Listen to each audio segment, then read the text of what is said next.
Próximo assunto. Então, vamos falar um pouquinho agora das membranas que estão associadas às cavidades do corpo. Tá?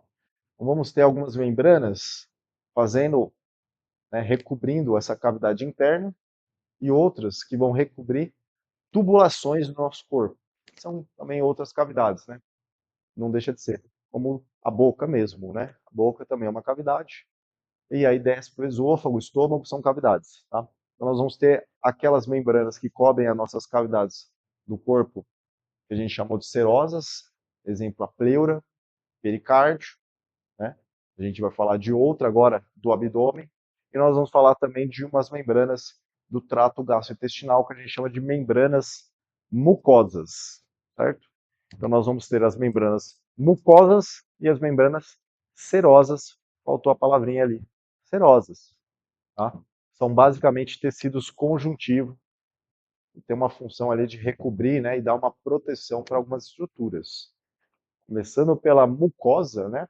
Então a gente pode dizer que todo o trato gastrointestinal, ele é uma membrana ou uma túnica mucosa.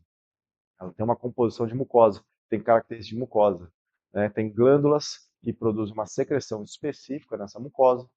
Ela tem um epitélio de revestimento específico, ora é um pavimentoso, ora é um ciliado, está associado à víscera que ele recobre, mas todas são membranas mucosas.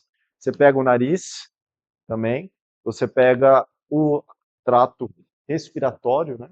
Ou seja, os brônquios, bronquíolos, também tem mucosas ali. Também tem algumas glândulas que liberam secreções para manter úmida aquela árvore respiratória, né? São túnicas mucosas, lubrifica e protege esses órgãos à base de uma quantidade correta de muco. As serosas são aquelas que a gente viu, por exemplo, o pericárdio, em contato com os órgãos nas cavidades, tá? Que permite o deslizamento entre eles, né? Então elas são ditas serosas. Então aqui a gente tem o músculo cardíaco, a parte do pericárdio que encosta no coração, o pericárdio visceral, e do lado oposto, o pericárdio parietal, né? Então elas têm também um líquidozinho entre elas para lubrificar, para não ficar tritando, tá? E tem a função de revestimento, proteção, né? Olha lá em exemplo, né? Agora a cavidade pleural e a membrana, a pleura. Membrana pleura também é uma serosa, né? No meio tem a cavidade pleural ali, o líquido pleural. Aqui um pouquinho mais detalhado, né? A forma como a pleura fica aderida, né? Então aqui uma membrana, a pleura parietal, a outra a pleura visceral. Inclusive ela penetra, ó, nas fissuras pulmonares, né? E acumula inclusive líquido ali também, se a pessoa tiver, claro, derrame pleural, tá? Então aqui no meio não existe, né? Essa cavidade não é vista dessa forma, tá? É só para ser didático. Tem o líquido pleural, certo? O líquido pleural. Descola no indivíduo morto, né? Pós-morte, aí sim. Aí pode descolar a pleura da parede, né, torácica. Isso é comum mesmo. O que mais? Ali em verde está a região do mediastino, no meio, né? E aqui também a gente vê um pouquinho, aqui não dá para ver muito detalhado, né? Mas na tela, no display, você vê mais detalhado, você enxerga essa pleura, né? Você enxerga essa membraninha lisinha e uma camadinha dela que está desprendendo do pulmão. Aqui no mediastino, ó, muita gordura, né? Tem gordura recobrindo ali, protegendo o coração, estofando, né? A região, tá? O saco do pericárdio, né? Então essa dupla membraninha serosa do coração, o pericárdio visceral encostado com o coração, a cavidadezinha do pericárdio, tem uma pequena cavidadezinha com líquido, o pericárdio parietal externo e mais externo ainda a gente chama de fibroso, pericárdio fibroso, firmando ele em cima do diafragma. Agora sim, né, trazendo o desenho e o pericárdio, tá? Sendo cortado, inclusive, né, para olhar o coração. Aí acontece muito também, né, quando tem hemorragia de algum vaso do coração, ou vaso próximo ao coração. próximo do pericárdio. E entra, né, extravasa sangue aqui para o pericárdio. Esse sangue faz um tamponamento cardíaco, né? Impede que o coração contraia adequadamente. Mais ou menos o que acontece lá no pulmão, quando entra o ar ou o derrame pleural, acontece com o coração por conta do saquinho do pericárdio. Tá? Então, também, se esse vaso extravasa aí, sai sangue e fica dentro desse saquinho, ele pode tamponar o coração e impedir que ele bata corretamente. O coágulo fica ali, fica o volume de sangue e não permite que o coração trabalhe direito. Né? Isso é o tamponamento. Próximo. Agora, focando de novo lá na cavidade abdominopélvica, porque aqui a gente vai ver as serosas mais complexas, né? São membranas serosas mais complexas, com mais nomes, tá? Inclusive, o nome dessa membrana serosa que recobre a cavidade abdominopélvica é peritônio. Se chama peritônio. E aí a gente não chama sempre de cavidade abdominopélvica, a gente chama de cavidade peritoneal. Cavidade peritoneal é mais comum, né? Então, já ouviu falar de peritonite. Quando a pessoa tem um rompimento de apêndice, ela pode ter uma peritonite, que é a inflamação da membrana serosa do peritônio. Então, a peritonite ela vem desse peritônio. Aqui está ilustrando, né? O peritônio ele está aderido à parede abdominal, principalmente a parede abdominal e os órgãos abdominais. Então, vamos usar a mesma nomenclatura. O peritônio aderido à parede, ele é o peritônio parietal, que está lá na parede.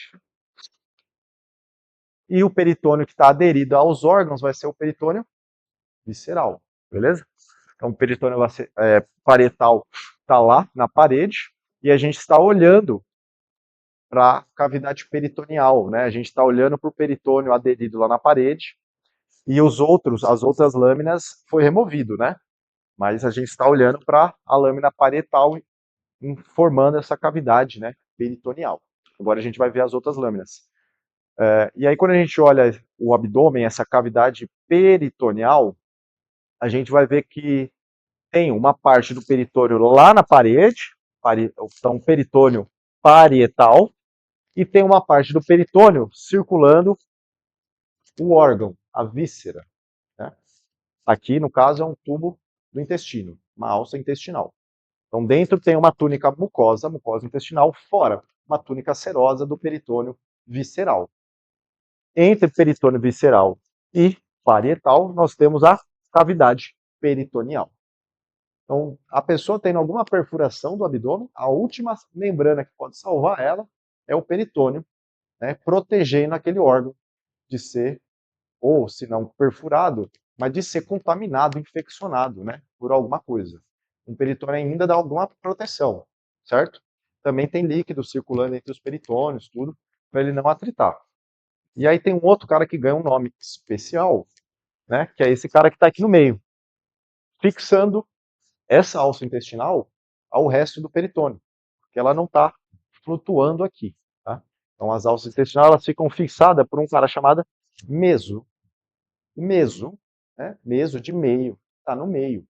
Ele é a ponte do peritônio visceral que está lá no órgão com o peritônio parietal que está lá na parede.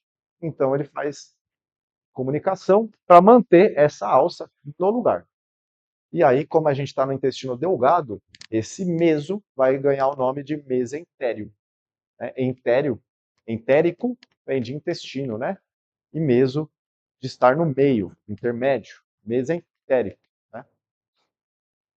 Aí sim, a gente definiu as serosas da cavidade abdominal. Mas tem mais, né? Então, peritônio visceral, peritônio parietal, os mesos, e aí eles ganham o nome de meso mais alguma coisa, tá? Mais a víscera que ele tá. E aí tem alguns órgãos que eles não estão dentro da cavidade peritoneal, eles não são recobertos pelo peritônio visceral, basicamente, né? Então, vamos pegar um exemplo aqui dessa figura, é um corte na altura da lombar, né? E a gente tem esse músculo aqui, que é o psoas, músculo psoas, né? Ele é paralelo aqui, lateral, paralelo à coluna lombar. Esse músculo, ele está atrás do peritônio. Tá? Ele não tem uma relação verdadeira com o peritônio. O rim também fica assim, né? O rim ele fica encostado nas costas da gente. Então ele fica atrás do peritônio. Então, no final das contas, o peritônio parietal da parede, ele ficou à frente deste órgão. Ou o órgão ficou atrás do peritônio parietal. Esse cara, ele não está incluído na cavidade peritoneal, porque ele está atrás dela. Está escondido. Ele não está entre peritônio parietal e visceral. Ele não está aqui. Ele está escondido. Então ele chama de retroperitoneal. Alguns órgãos são retroperitoneais. Ou seja, eles estão encostados nas costas da gente. Eles estão nas costas. O rim, uma parte do pâncreas, uma parte do reto, né? Uma parte. Não, o fígado não. Uma parte do duodeno está atrás do peritônio, né? Mas são poucos, tá? São poucos órgãos que estão atrás do peritônio, né? A maioria está dentro dele. Tá? Então aqui um corte também, sagital, para a gente mostrar um pouquinho da relação, né? O tanto de coisa que tem ali para a gente definir, tá? Em azul está a cavidade peritoneal, o que a gente define como cavidade peritoneal, sendo a cavidade que está entre o peritônio parietal e o visceral. Então, tudo aqui em volta tem peritônio parietal, tudo aqui, né? Peritônio parietal. O pessoal que está aqui atrás, exemplo do duodeno, né? Ele ficou ali para trás. Ele é um retroperitoneal. É um dos poucos caras que é retroperitoneal. Você pega o reto não tem como estar dentro do peritônio, que ele já está muito baixo, né? A bexiga, ela também está embaixo do peritônio, né? Então ela não está tecnicamente dentro do peritônio, dentro da cavidade peritoneal. Ela não tem o peritônio visceral nela. É o peritônio parietal que passou por cima dela. O que mais? Então tem essa relação meio complicada aí, que a gente vai tentar descomplicar. Aí o peritônio, ele é uma membrana contínua, né? Está aberta, está ali recobrindo tantos órgãos. Tem lugares que ele faz algumas dobras, né? Que são as dobras ou pregas do peritônio, quando ele vai conectar dois órgãos. Então ele faz algumas pregas e algumas pregas do peritônio recebem nomes também. Por exemplo, os mesos, eu já falei, né? Os mesos também são dobras do peritônio. Aqui o mesentérico está fácil de ver, que é tudo isso aqui, tá? Então todas essas alças intestinais, elas não estão soltas, flutuando, né? Elas estão todas presas no mesentério, e o mesentério, inclusive, vai levar todo o suprimento arterial para elas e a drenagem venosa. Também assim como linfático e nervoso. Então o mesentério é importante para estar viva essa víscera, né? Vai ter os omentos, que é uma dobra, aí sim tem a aparência mesmo de uma dobra, né? Você pegar um negócio e dobrar assim. Os omentos, aumento maior e aumento menor. Aqui só dá para ver o aumento menor, que é essa porção do peritônio que conecta o estômago no fígado. Tá? Ele é bem escondidinho de ver. Então, via de regra, a gente não enxerga ele, né? Ele está lá escondidinho. E o aumento maior vai estar visível na próxima, né? Tem alguns ligamentos também. Então, qual que é a importância de tudo isso aqui? Porque pensa que na hora que você for remover tudo isso aqui, né, tem um monte de coisa para você arrancar. As coisas não vai sair só porque a gente quer, não. Né, você vai ter que romper ali alguns ligamentos do peritônio, vai ter que romper o aumento, né, vai ter que ir abrindo a membrana, tudo para remover os órgãos da forma correta. Tá? Então tem que saber mais ou menos onde que eles estão, né, ou por que, que ele não está saindo. Né? Ó, esse é o aumento maior. O aumento maior é fácil de ver, porque ele é bem grandão. Ele faz o avental gorduroso. Ele fica inserido lá no estômago, né? Maior parte do estômago ali, na curvatura maior do estômago. Pega aqui do fígado e fica deitado para baixo. Isso aqui é removível, né? É rebatido para cima, tá? É rebatido para cima para olhar as vísceras abdominais. E tem o aumento menor, né? Que aqui está a posição, né, em corte sagital aqui, ó, o aumento menor, ele está aqui. Então ele é bem menor mesmo, né? Ele fixa ali, ó, do fígado ao estômago. Então os dois aumentos passam pelo estômago. Menor, ele está aqui, mais, digamos, posterior, e o maior está mais anterior. Então, os dois aumentos, eles passam pelo estômago. Tá? Se estende ali da curvatura menor do estômago até o fígado.